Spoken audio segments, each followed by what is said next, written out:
Hi guys, it's Moz here from Moz6510 Models, a channel dedicated to help you become a better scale modeler. On the workbench tonight we have this Boeing 747 from Airfix. It's a 1:144 scale model kit. This version here was 1982 from the Sky King range. It is a fabulous looking box and kit. The artwork looks great, but let's just go back to when it was first released, which was back in 1969. And you have to remember that this plane didn't actually see service until 1971. So Airfix was right on the ball when they released this intercontinental jetliner. 1969, and it also had the BOAC livery across it. It was then released in 1972 with a new box, new artwork. The plane looks very similar to this, but it also had the BOAC livery on it. It was released again in 1973, this time with the British Airways livery, and so it had brand new decals, same model but different decals in it. Then it was released in 1975 with the Lufthansa livery on it. In 1976 it was released with new decals. This time it had the Air France livery on it. It was then released again in 1980, and this time it was called the Big Orange 747. Then it was released in 1981, which is this kit here, and they called it the Sky King range. Then there was a 6-year gap, and then it was released again in 1987 with their Modern Airlines, new decals for that one. Then it was released in 1994 with new box art. And then again in the 2000s, they released it again as a starter kit that came with paints and with glue and brush. This kit had been released roughly around 11 times, not including the times they were marketed with the MPC range, etc. And also the US Airfix and the Airfix Lodilla series. So, 11 times just as Airfix, different decals, different box art, but basically what is in the box, plastic wise, was the kit itself. You have to remember that the giant Boeing 747 was first introduced by the BOAC, which we now know as British Airways, back in April 1971. This kit was released in 1969, so they had already designed this kit ready for the big market, because it was classed as the biggest airliner in the world. The 350-ton jet can carry up to 490 passengers, and British Airways has seating for around 360 passengers in 5 spacious cabins. The new jet also featured an upstairs cabin behind the raised flight deck, reached by a circular staircase, and the passenger cabins have 10 abreast seating with 2 aisles. There was 11 toilets on this baby, 6 galleries, and a crew of up to 20.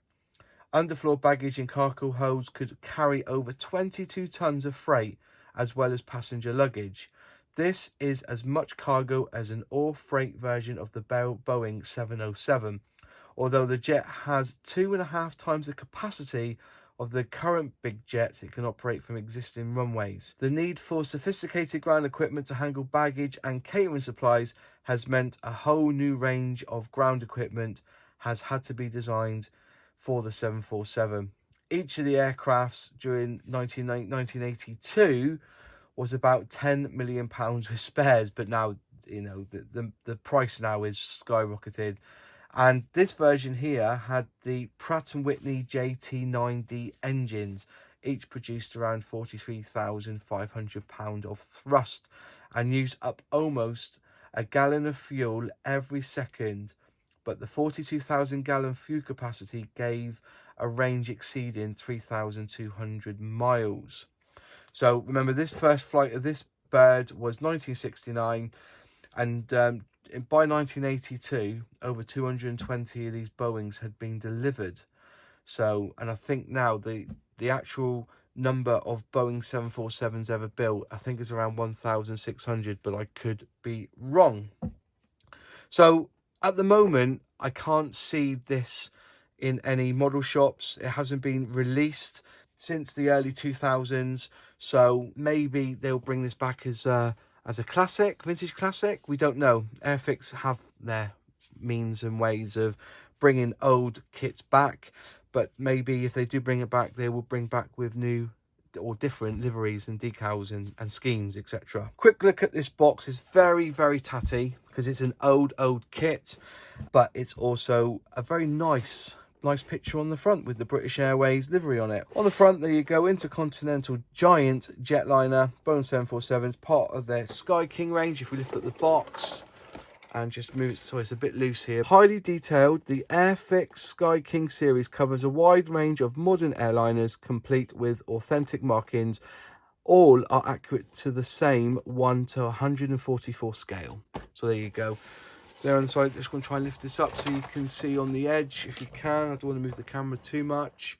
You have the Sky King series there. The product code is 08170-2, and I think if you buy it recently, the new number A08170 would be applicable if you want to buy a later model, and it is made in England series 8. On the side here, again, you have the liveries provided for 3 747s of the British Airways. So you've got 3 different designs of this one. And for best result, use Airfix adhesives, paint numbers M6, G3, G8, G13, G14. It's suitable for ages 9 to adult. And this one here, the copyright on this one saying 1976, but I think this is the 1982 kit. So there's the box. We'll just turn it around. And you see it's quite battered. No flying hours on these ones. So anyway, you take off the top of the box and you'll see inside. So you have the kit and you have the instructions, and I'm afraid the decals have slightly I think they're past it. You may get away with it by using a bit of microscale industries liquid decal film but you can see that, you know, it's definitely some bubbling going on there. The NB, the AWND, AWNC. But there's not too much there. I think a lot of it you have to paint. A lot of the blue lines down the side, you have to paint them. In this one, it came with some old enamel, Humbrol enamel tins. And there's a bit of liquid in that one. Can you hear that? There's liquid in that one. And this one here is non-poisonous. I wonder how they've made it non-poisonous. Is this it is enamel, it's not acrylic. And I just, you know, wonder how they got around that. So yeah, some really old tins. The adhesive is actually solid in there. It's gone off that one. But look at the old polystyrene adhesive. That's what used to come in all Airfix. 1978 crumbs. This is 41 years old. Amazing, isn't it? Also came with a plastic clear stand. I do wish Airfix brought back stands, I really do. And there's some old brushes there that have slightly perishing. You can see they're rotting. The brushes, the bristles are brown. They don't come with the kit, but they were in the kit when I bought the kit. So first off, let's look at the instructions. And obviously you're going to have older instructions on this. So there you got the 2 fuselage halves, and it's just telling you there how to paint it. So you use your Oxford blue along here.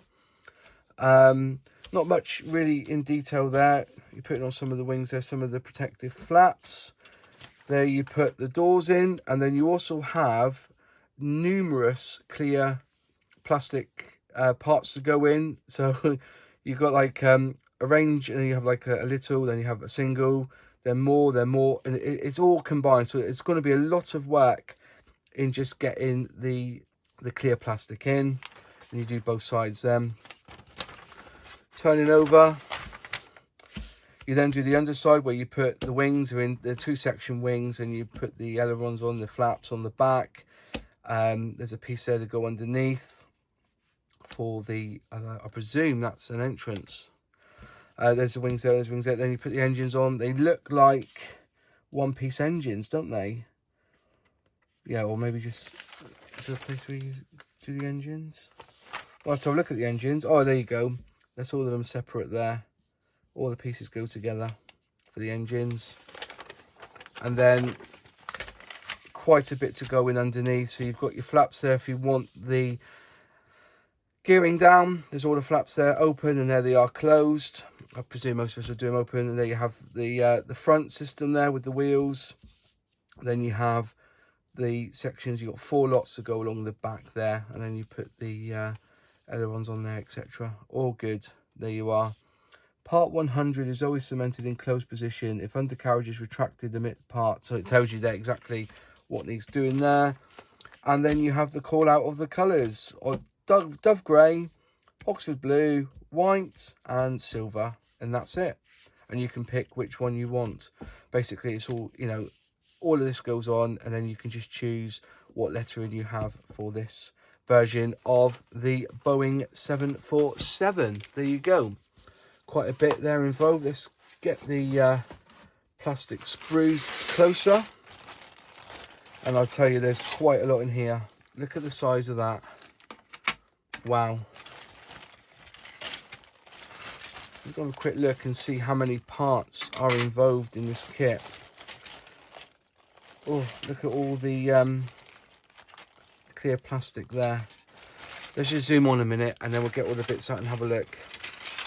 Right, so then let's just quickly measure how long this is going to be. So it's nigh on nearly 18 and a half inches long, which is 47 centimeters for the newbies. They don't really do inches anymore, they just do centimeters. So yeah, it's quite a long kit.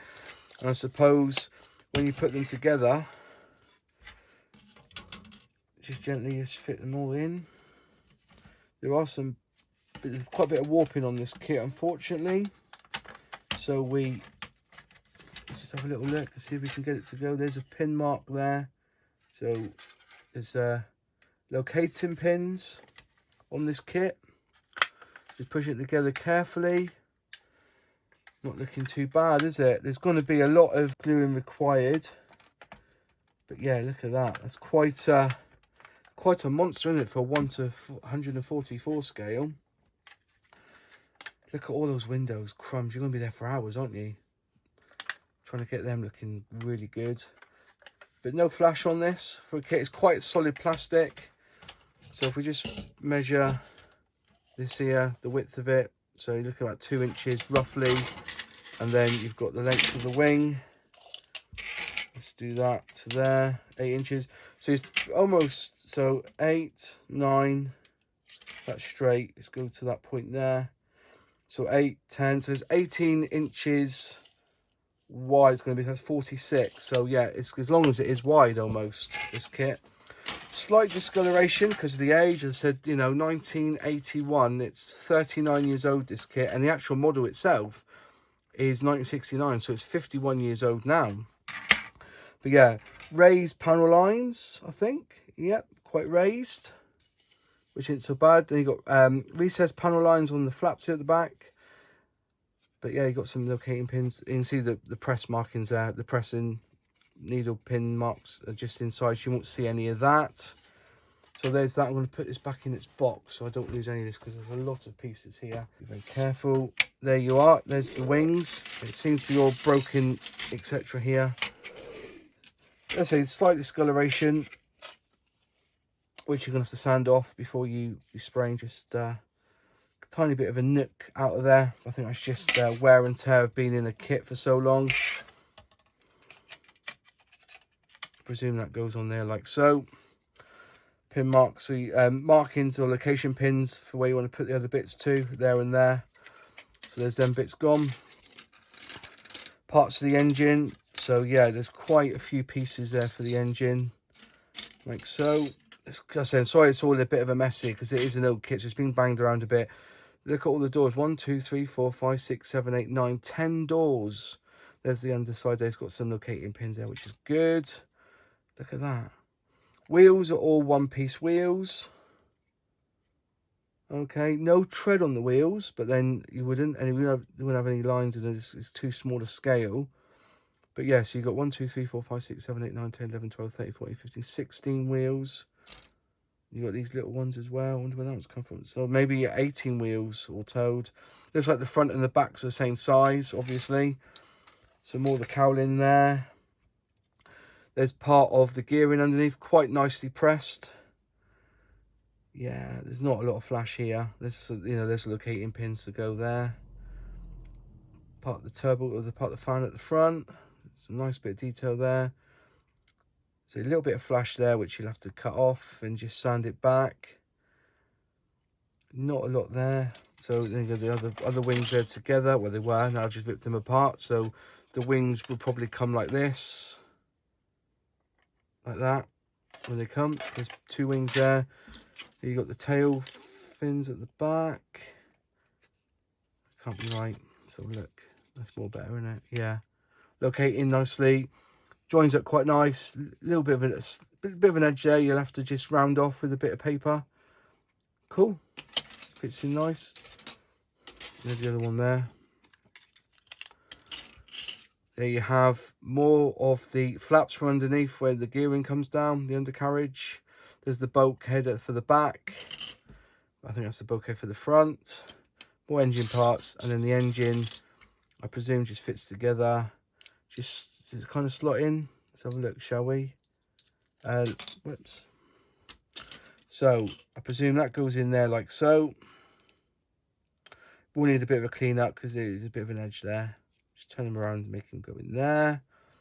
And I guess this then fits on the top. Sort of. Unless they're paired. Sadly, there's no numbers on the actual part. It's come off the sprue. Oh, there you go. Not the best looking, is it? I presume they're just you've got different ones for different sides. Let's just try this one, see if it fits. That's a better fit. It's going to need a bit of filling, a little bit of sanding. It's not the best fit, I suppose. I suppose that goes in underneath there, does it? So it all kind of sticks together there. I won't push it too much, but yeah, you've got quite a bit going on there. So yeah, there's quite a bit on the parts itself. Let's just put this back. Wow, there is a lot of bits here, isn't there? And then we'll have a quick look at the plastic parts. You've got a very small cockpit window there, and then you've got a load of these runs of windows. They feel quite nice. Looks like a little bit of over there, and this is a locating pin on that one. It may need to be sanded down a little bit. And there's all the singles there. There's the 4s, 5s, and then you have the 1, 2, 3, 4, 5, 6, 7, 8, 9, 10 tonnage, and they're all numbered separately: 28, 30, 35, 37, 38, 50, 52. So that they all have their own space to go in. So good luck if you're going to build that. Bit concerned that one seems to be one missing there. Maybe it's just me. Maybe it's supposed to be like that. Yeah, I think it's supposed to be like that. I think they're just add-ons because it's only really pinched there. So yeah, there's quite a lot on that side of when it comes to the clear parts. And there you go. That is an unboxing of the Boeing 747 from Airfix. Before you go, there is now on Facebook a scale model club. Just look for the scale model club, and in brackets it will say Airfix, Revel, Tamiya, Hasegawa. If you want to join up to that, that's where I'm putting lots of content on, lots of videos, and it's good to talk to other model makers who want to chat with me on Facebook. But also, if you like the video, click like. If you haven't subscribed yet, please subscribe and ring that bell so you'll be notified on any new videos. Any questions, any comments, put them in the box below and I'll do reply, and I'll see you in the next video. Cheers.